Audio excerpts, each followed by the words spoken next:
past few days. There's a lot that I'd love to come in and share with you. So in 20 minutes, I'm going to try to blast through a whole lot of things that I've learned along the way in leadership, and then some things that I see on the horizon for the city and for myself. So I just wanted to start with, when I came to Lake Oswego, I came out of California, and I'll get back to that in a little bit. But the first thing I did was got a place to stay, and then went right straight to work, left my wife in California, started work, and the second day at work they said, you have leadership Lake Oswego and you are going to start, and then it was an 8-hour day, and it was a different piece. So I had no idea where I was physically, and we all met at Merrillhurst the night before, and the city, one of the cities that I'd worked with down south, had a leadership program, and I had gone through that same type of thing. First person that I run into up here at Merrillhurst University, when we're all doing the get to know each other, is a person who owned a bar in a town that I worked in, and we were having trouble with the bar, and now she's here and I'm here, and we're in leadership Lake Oswego, and we have been fast friends ever since then. And there was a lot of stuff on the police side of it that wasn't working well, and there was a lot of stuff on the bar side of it that wasn't working well. I think we both came to grips with that. About the third day that I'm here, I'm introduced myself in front of the school board, and I'm seeing somebody and I'm thinking, I know that person from somewhere, and I can't figure it out. And after, one of the school board members comes up to me and he said, I was in Los Altos, and I was on the school board in Los Altos, and you used to come and read to my wife's class. And now I work out with his wife at the Bay Club, and the relationships seem to follow wherever we are. And that's kind of the theme of the day, is just to talk about relationships and how that works in leadership.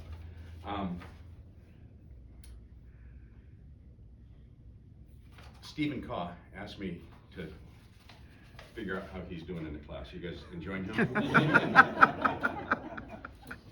I will tell you, Stephen, I'm going to tell you, Stephen's my favorite hire in the fire department, period. He's the guy that takes the extra effort. He's the guy that takes the leap to say, I've only been here X number of years, but I want to go to Leadership Lake Oswego, and I want to feed him. And that's another thing that leaders do. They build relationships, they feed him. I don't recall a conversation that Steve and I have ever had about the work that's in front of him to do on a daily basis. That's his effort, not mine. My effort is to keep dangling the carrot out in front of him, because I think he's going to be a leader in the department, and I need to make sure I feed that along the way. And to do that, I've got to spend the time with Stephen to see what makes him grow. And some of the things that he's been able to do for us with technology, super stuff, for him coming here and sticking his neck out with a group of people that he's never met, I really like that, and that's the kind of thing that we need to encourage as leaders, for people to take that extra effort. So my leadership journey started years ago. My wife and I were down in California. We're getting ready to come home, and she says, you're just excited to get back to work, aren't you? And in the conversation, this is my 46th year in the workforce, doing the work that I've been doing. And I've not been the chief the whole time, but I grew up in a public safety environment. So I started down in Sunnyvale, California. Then it was 80,000 people, 1979. 80,000 people, farmland. Over the first 6 years, I'm thinking, oh my gosh, this place is growing really fast. And it turned into the heart of Silicon Valley right there, and you'd see Atari would come in, and Intel would come in, and all of a sudden, the whole city's built, and it was all about leadership in the tech industry that fueled that whole area. So fast forward, there was a public safety department. It was police and fire, so you did both. You went to a police academy, went through a police field training program, went to a fire academy, did a fire training program, and then the police academy was 5 months long and the fire academy was 4 months long. So before you were even counted on a roster, you had about 2 years under your belt working for the city before they'd sign you off and say, yeah, you can go out and operate by yourself. the department kept growing and the city kept growing. And I started moving up the ladder. I had an interest in it. And at one point, the chief catches me coming down the hallway and he says, "Hey, I want to talk to you." Now I'm thinking, why does he want to talk to me? I'm just trying to get by him without having a conversation. And he says, I was looking at your stuff the other day. When you came here, you didn't have a degree. You're just a few classes away. I want you to go back and get a degree. And I went, well, okay. I went back and got a degree. He was feeding me. He was encouraging me. And so for the next year and a half or so, he kept encouraging. When we'd see each other in the hallways, he'd say, "How are you doing? What classes are you taking?" And that fueled me. I finished a bachelor's degree, and he says, "Great, now it's time to look at a master's degree." He's still fueling over the next couple of years, and he was a professor by trade as well. He taught at San Jose State University, but he knew the value of education, and he knew to fuel everybody in that department to grow. So at some point, he left. I started doing my efforts, and I was a lieutenant, found myself as a lieutenant supervising police or fire, found myself as a captain supervising police or fire, a battalion chief in fire, a captain in police, moved up to a deputy chief level, and said, I think I need to stretch my wings and go somewhere else, just to expand a little bit, because I could see that the opportunity wasn't there. So I took off and started looking for cities to work for, and the city a few doors down the peninsula, Los Altos, was hiring, and I thought, I'll take a shot at it, and I got that job.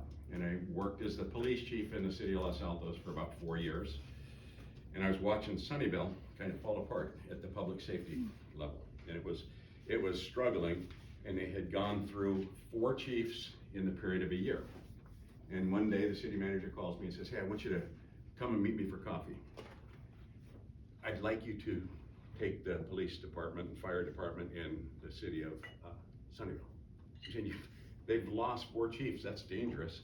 And she's saying, "We can do it together." So she started making sure she was paying attention to what I was doing. I applied, got the job, came in. By then the department is 300 and some people, 360 people. And it's a big machine. And the first day in the office when I come in, first meeting of the day was with the FBI. And they said, we need to talk to you because we've got 3 of your officers under indictment for running a prostitution ring in the city of Sunnyvale. And that's how the day started. And from there, I went over to talk to the city manager who had hired me, and we talk it through, and then she says, "I've got more bad news for you. I'm taking $700,000 out of your budget because we're a little bit wobbly right now and you've got the excess." And I hadn't even had a chance to feel or see or shape the budget. So went on with that and developed a relationship with that city manager, and we fed that department together. She helped me feed it. She helped me pick the right people. She helped me stretch the right people. And in a period of about probably 3-4 years, I'm seeing this big old boat turning around. And by the time I left there at year 7, it was a great department. It was cutting edge when I got there in 1979, and it was cutting edge when I left in 2011. And I left to take on a job with the city of Lake Oswego as the police chief. I was ready to retire, but not ready to quit working down in the south. And so I started getting recruited, and I'd go up and look at Bellevue, Washington. Now I don't want to do that. Redmond, Washington, don't want to do Hillsborough, don't want to do that. I get to Lake Oswego, and I went, this is the place, right here. This, I could feel it. And I remember standing out in front of Tucci's on A Avenue, calling my wife, saying, if you think it's a good deal, let's try for it. And so that we did. And it was coming into this, the city of Lake Oswego was, it's a blessing. This city is exactly the same as Los Altos down south is, just a little bit more rain, but the same dynamic all the way through, and it felt the same as it did. So I came in and had 4 years with the city, got to work with Stephen Chon a bit, and Stephen, I would tell you, Dale and I focused on him out of Chicago to bring him out here because he had the right character and had just what we were looking for and what we needed in the police department. Dale was the under chief, if you will, or the assistant chief. And so Stephen kept picking up, and now Stephen's running crews in the middle of the night or in the daytime when nobody's watching. And so he's responsible for feeding the folks that are near him. So that's the journey. What I learned along the way is just the relationships are the key piece of anything. I remember the very first time I worked with Liz, and Liz was gentle then, Liz is gentle now. And what it was in the police department, I said, we could use an alarm ordinance here. And the alarm ordinance was we do 5,000 alarm calls a year, plus or minus, that they go off in the house and you go out there and there's nothing there. And so I designed this really elaborate alarm system that I copied from down south, bring it up here, and I hadn't been watching what was going on. And Liz pulls me aside and says, that's not what we want here as community members in Lake Oswego. We don't need to find people, we need to work with people, we need to train people. And Liz was feeding me not to make that same mistake on a bigger issue down the road. But I remember that was probably 2012. And so I appreciated that with Liz, and she's always had a heart for encouraging others. So that's part of what I learned come here. Some of the pieces along the way, and I'll wrap here in a little bit. When I started looking to leadership, I came across this book, and it came through our organizational psychologist. This is a 1980s book. And I had read a whole lot of books on leadership in my master's program. It was a master's in leadership. And this is the only one that rang true. And looking at the back of the book, I went, hey, they both teach at Santa Clara University, Koussis and Posner. I'll go find them. And so I went and found them, went into Barry's office hours, and said, here's what I want you to do. I want you to come in and I want you to teach this book. We have 45 lieutenants. I want you to teach it to 45 people, and it's going to take you 6 times to hit all 45. What can we pay you to do it? He said, I don't do that. I'm a college professor. He said, you got it. Kept him engaged, and he says, you're not going to leave my office, are you? He said, no, I'm not going to leave. And he says, okay, here's what you can do for me. I'll come in and do that. I'll do it 6 times for you. Remember Swatch watches? He said, you're going to buy me 6 Swatch watches out of your pocket, because I'm going to teach you a little bit about leadership. You've got to have some skin in the game, and you got to get me. I don't care what they look like. I give them away, but buy me 6 and I'll do it. And so I bought him 6, and that developed a relationship with one of the people that shaped Silicon Valley that never left. He's still a contact that I have. We're not super good friends, but he did it for me there, and he did it for me again for another 4 watches in Los Altos. So he fed me along the way. Those are the things that I think are really important to keep in mind, that the relationships are what sustains us. A couple of the things on the horizon for us, for me. I was working with the school district for probably a couple of months, not getting to the right places, and it's not off the ground, it's not anything yet, but there's a program that was down south that really, I think, has legs and could work here. I'm 46 years into working, but I think it has legs for others and for all of us along the way. And it was a mentoring program that the school district had down there.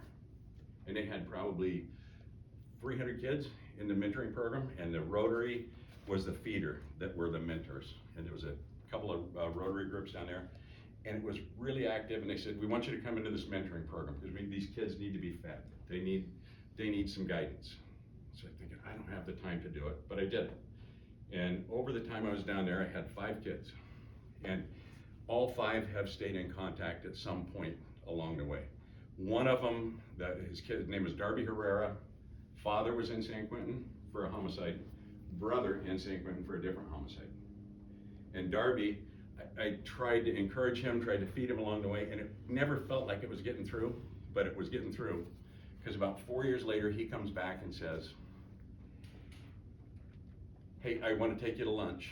So he shows up for lunch. He said, I'm driving, I'm buying, because you bought me lunch for this 2.5 year program that we had worked through together. And he's dressed in a Stanford University X-ray technician smock. And he said, it wouldn't have happened had not you come in and encouraged me. So it's the feeding. The school superintendent, I hang on to this, the school superintendent had a kid that he found in a janitor's closet, first generation Hispanic kid, living in the closet, finds him in there, brings him along, encourages him. And this is from 2008. His kid had won 2 Pulitzer Prizes in journalism. First one was for his efforts at Virginia Tech to get the word out when he had the mass shooting there. That was when Twitter was just in its infancy. And this kid did the whole story on Twitter. So, and his second Pulitzer Prize is in there also.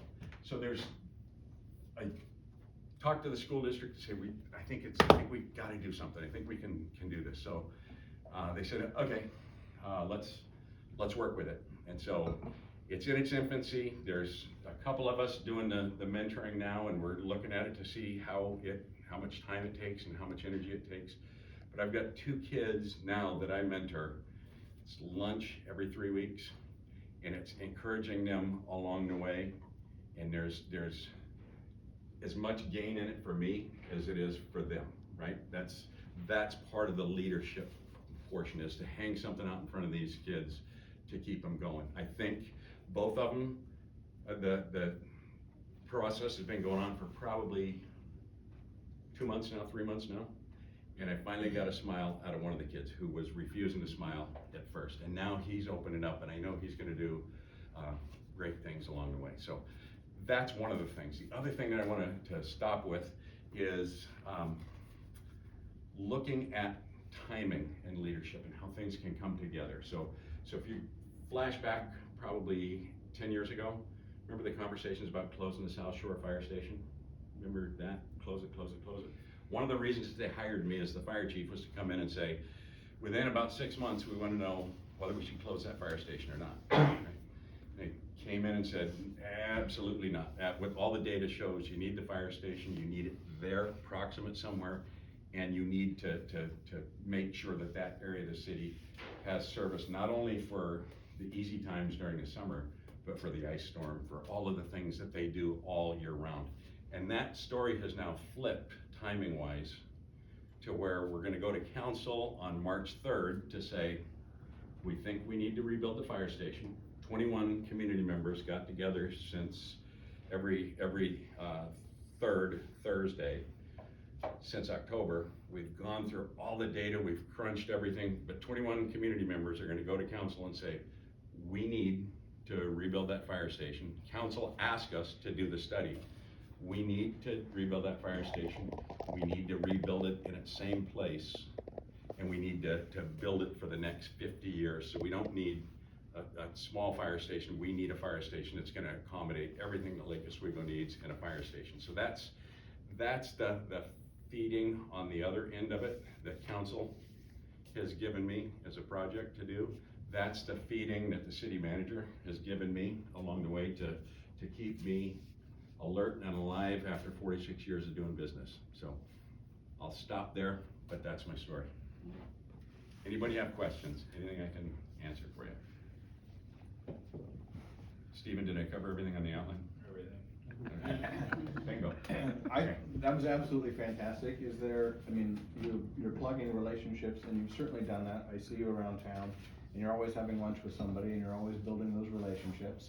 And that's evident in the way that you walk the talk. So thank you for that, and thank you for being a part of our community. My question is there anything that you wish you had known earlier? I mean, because some things we come to over time, you just can't get to them over time, but is there anything you wish you knew earlier? I wish I knew I could lead at any level I was at.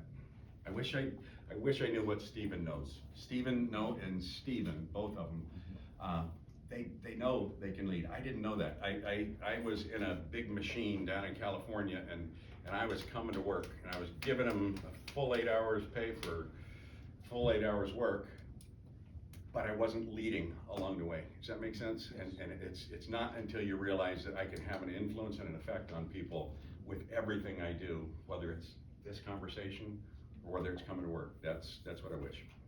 Awesome, I love that, thank you. Anything else? Where do you see the opportunities in the next, we don't use the word challenges, so where are the opportunities in the next 5 to 10 years in your area, in public service area, police, fire? And let me speak specifically to fire. I think fire is drilling down now to, when we came into being as a fire department, I distinctly remember putting a magnetic sticker on the back of a fire engine that said, dial 911 in case of an emergency. And I went, who's 911? That's only 3 numbers, you need 7. Not realizing what that was gonna happen. So what I see on the horizon now, we're almost all medical. We're 80% of what we do is medical. Everybody in that department is a paramedic. Everybody's a paramedic, and you're getting the best service you can get medically out of any place. There's nowhere in the nation that has 52 paramedics out of 52 employees. They just don't. But it's a standard in Lake Oswego, so that's good. I see it medical is gonna continue. I see wildland is not going away. I thought it was crazy when I remembered going to my first wildfire in probably 1988, just outside of Reading, going, this is crazy. It's actually burning forest here. Last year, I think Oregon burned 712,000 acres, and it's not gonna slow down. So we gotta make sure we prep for that in all different kinds of ways. For the police side, I think that the police, it's the pendulum swung, and it's leveling out now. Lake Oswego doesn't have the challenges that other areas has, but it's got a challenge to make sure they're out there telling their story as often as they can. We've got an absolutely great police department, and I would tell you most of the police departments across the nation are good. They're really good-hearted people just trying to do good work. And there's a lot of noise that goes on around that. So I think telling the story is really, really important. Awesome. Any other questions? This is your chance. Right over there, Val. Hi. Did the Palisades fire kind of make us look at emergency evacuation plans, or, revisit all of the things that we had previously planned for? Yeah, it's making us do it. And we had been looking at evacuation plans probably a couple of years in the making, just saying, how are we gonna do this? And it wasn't until I took a city manager and some others down to Medford.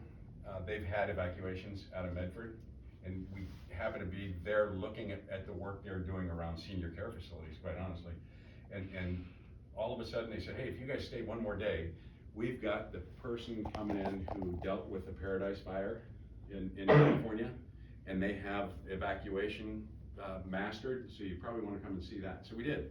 Stayed an extra 4 hours, and they did some neat things with evacuation. They zone it to where you're driving down the road and it says you're in zone 7, you're in zone 6, you're in zone 3. And then you get the alerts on the public alerts saying we're gonna evacuate these 3 zones, and people in Paradise haven't mastered. He has evacuated, saw him probably a year and a quarter ago.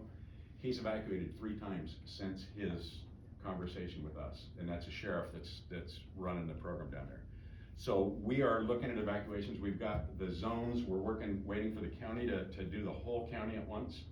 And so we've got zones mapped out for Lake Oswego. We've got the understanding of which way we're gonna evacuate if we have to, but there's only a few ways in and out of this city, so we gotta make sure we protect those along the way. So yeah, we're working on it. I know during COVID, the vaccinations fell to the fire department early on, and it was kind of a scramble. Are you guys, have you taken any lessons from that moving forward into our community? I missed the first part of the question. Thank you for the During vaccinations. COVID, the vaccinations fell to the fire department to, you guys were the first to give out vaccinations. But what we're trying to do is lead by example. One of the things in this book, The Leadership Challenge, he talks about modeling the way, right? And modeling the way is one of the things leaders do. And what I looked at here, these folks, I'm sure, were Stephen and his compatriots when I said we're gonna vaccinate as many people as we can vaccinate. every fire department in this area, with the exception of us, said, really dangerous, we're not gonna vaccinate. So we had people going to Estacada, we had people going to the town center mall to vaccinate people, because we looked at it and said, it's a community need, no borders, let's do this. So, since then, I've had conversations with other fire chiefs who say, we missed the boat, we should have been doing that too. And I hope we never have to run up against that, but we're gonna run up against something else. We send, our fire department goes out of Lake Oswego for close to 2 months every year. One group of people is out fighting fire somewhere in the state of Oregon, Northern California. We were at the Palisades fire with one of our battalion chiefs, had a strike team, so he had 5 engines, 4 people on each engine, and he was responsible for them in Los Angeles without knowing where he even was. They drove, it took him 2 days to get there, and he was there for about 3 weeks, but he led a team of 20 some odd people down there. So it's rising to the challenge, I think. Any last question for Chief Johnson?